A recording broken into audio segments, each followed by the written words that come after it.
To my channel MSA knowledge. हमारे channel में आपका स्वागत है दोस्तों। तो सबसे पहले अपडेट पाने के लिए प्लीज हमारे चैनल को सब्सक्राइब कर दीजिए। अब चलिए हम बिना देर किए आगे बढ़ते हैं और आज का हमारा नया टॉपिक है प्रोनाउन।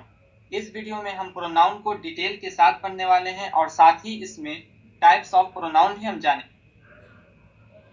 प्रोनाउन की डेफिनेशन है दोस्तों ये, a pronoun is a word that stands in place of a noun.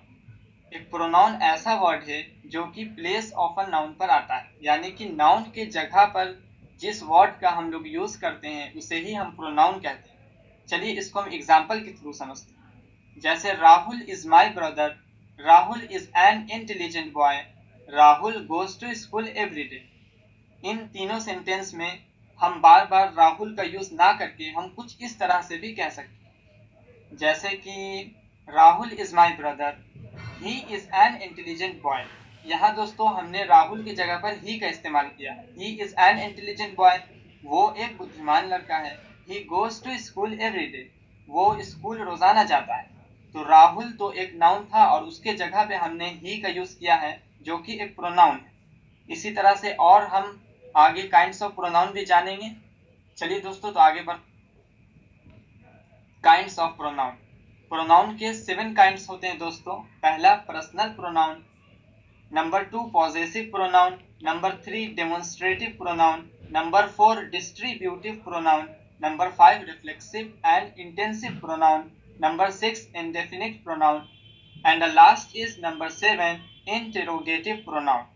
अब हम इन सातों को अच्छे से विथ डेफिनेशन जानेंगे दोस्तों। पर्सनल प्रोनाउन और सब्जेक्टिव प्रोनाउन।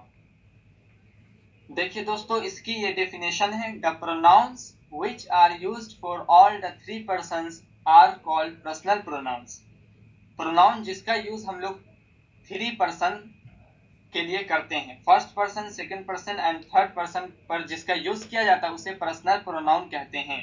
या हम ये भी कह सकते हैं कि सब्जेक्ट के जगह पर यूज किया जाने वाला प्रोनाउन सब्जेक्टिव प्रोनाउन कहलाता है। जैसे कि आई एम हंग्री, वी से दोस्तों हो गया we are students, you are an intelligent boy, he is walking, she is my sister.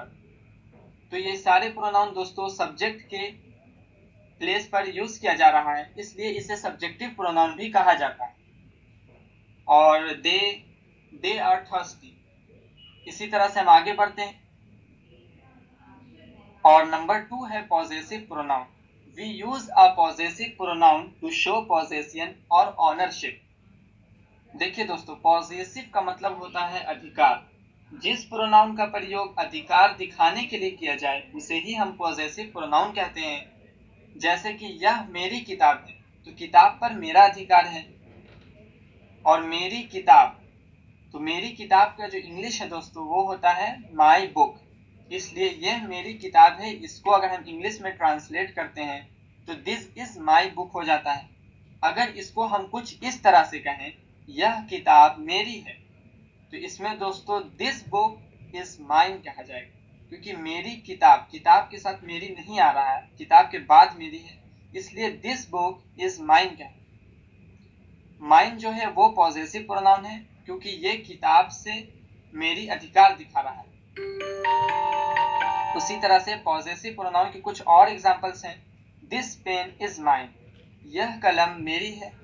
The bat is yours, this school is ours, this book is his, the pen is hers. इसमें जितने भी highlights किए गए words हैं दोस्तों ये सारे possessive pronoun के एग्जांपल्स हैं। Mine, yours, ours, his and hers. Number 3 demonstrative pronoun. The pronoun used to point out the person or thing to which they refers to are called the person or thing to which they refers to are called a demonstrative pronoun। देखिए दोस्तों किसी भी person या thing को point out करने के लिए जिस प्रोनाउन का यूज किया जाए उसे डेमोन्स्ट्रेटिव प्रोनाउन कहा जाता है। जैसे कि दिस इज अ टॉय, यह एक खिलौना है। तो खिलौना को निर्देशित करने के लिए दिस का यूज किया जा रहा है और यह डेमोन्स्ट्रेटिव प्रोनाउन है दोस्तों। दीज आर टॉयज, दिस का प्लूरल होता है दीज, दीज आर टॉयज ये खिलौने हैं। That is a glass, those are glasses. देखिए दोस्तों, अगर प्लूरल वर्ड्स हैं तो हम दीज और दोज का यूज करेंगे, और जहां सिंगुलर वर्ड्स थे वहां हमने दिस दैट का यूज किया है। तो उम्मीद करता हूं आपको नंबर 3 डेमोन्स्ट्रेटिव प्रोनाउन भी अच्छे से समझ आ गया होगा। उसी तरह से नंबर 4 है distributive pronoun. each, either, neither are called distributive pronouns because they show that the person or thing are taken singly or in separate groups।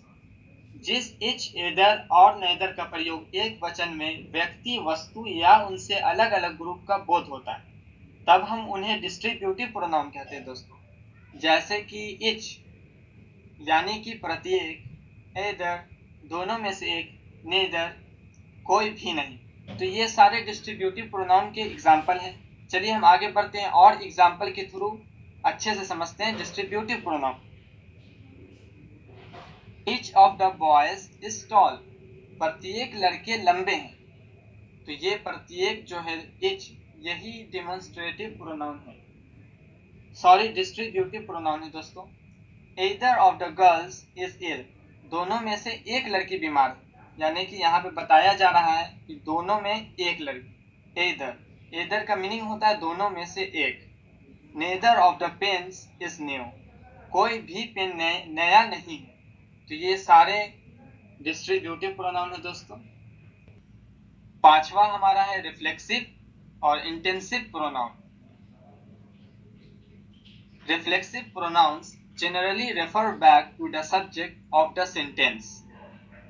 देखिए दोस्तों, रिफ्लेक्सिव प्रोनाउन क्या है? इसलिए रिफ्लेक्सिव प्रोनाउन इसको इसलिए कहा जाता है क्योंकि उनसे बोध होता है कि अक्सर कर्ता द्वारा किए गए कार्य का फल अन्य किसी पर नहीं पड़ा बल्कि स्वयं उस पर पड़ा। जैसे कि रिफ्लेक्सिव प्रोनाउन अपने आप स्वयं जिस पे, जैसे कि सेल्फ, जिस वर्ड्स में सेल्फ ऐड कर कर बोला जाता है वो सारे रिफ्लेक्सिव प्रोनाउन होते हैं। जैसे कि मैं खुद, वो खुद, my self, him self, her self, it self, ये सारे रिफ्लेक्सिव प्रोनाउन है दोस्तों। चलिए आगे बढ़ते हैं। The reflexive pronoun used for the sake of emphasis is called an intensive pronoun.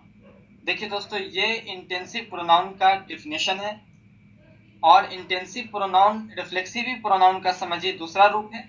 Intensive pronoun को हम यूज करते हैं थोड़ा जोरदार सेंटेंस को बनाने के लिए, रिफ्लेक्सिव प्रोनाउन पर जोर देने के लिए। चलिए दोस्तों आगे। I will do it my self, मैं ये खुद करूंगा। माई सेल्फ का मीनिंग होता है खुद, तो ये दोस्तों रिफ्लेक्सिव प्रोनाउन का एग्जाम्पल है, माई सेल्फ।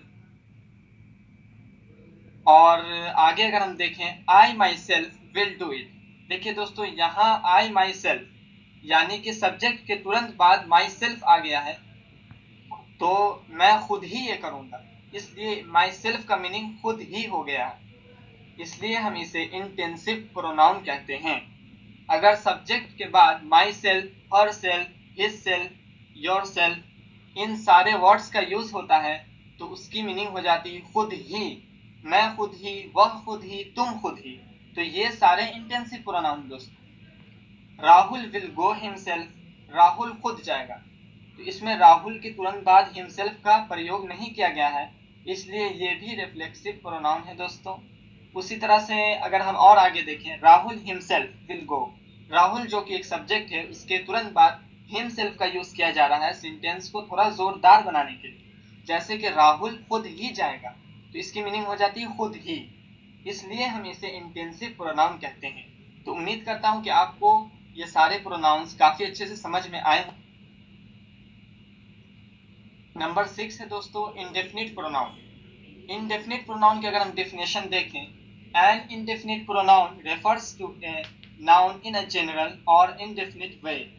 जिस प्रोनाउन से किसी निश्चित व्यक्ति या वस्तु का बोध ना हो, निश्चित व्यक्ति या वस्तु का पता नहीं चले, उसे इंडेफिनिट प्रोनाउन कहते हैं। जैसे कि Ram is my friend, Rahul is my friend, Ali is my friend. इन तीनों सेंटेंस को हम बार बार ना करके बल्कि ये भी हम कह सकते हैं कि ऑल आर माई फ्रेंड्स, सभी मेरे दोस्त।